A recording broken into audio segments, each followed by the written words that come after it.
Mula naman sa Brigada News FM sa Lucena, mga blood donors para sa dugo para sa kabrigada ng Brigada News FM Lucena tuloy sa pagdagsa. Brigada Bien Manalo, ibrigada mo! Brigada Live Report. Umarangkada na ang dugo para sa Brigada 2025 ngayong araw sa Lucena City na aktibidad ng Brigada Philippines katuwang ang Wantanganan Party List. Aabot na sa 15 individual ang nag-donate ng kanilang dugo mula sa iba't ibang sektor kabilang na mga kapulisan, partikular na ang Sampaloc Municipal Police Station, Southern Luzon State University, mga pribadong organisasyon at mga walk-in na individual.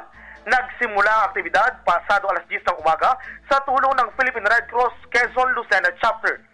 Samantala, inaasahan na dadagsa pa ang mga blood donors para makibahagi sa dugo para sa Brigada 2025 mamayang hapon.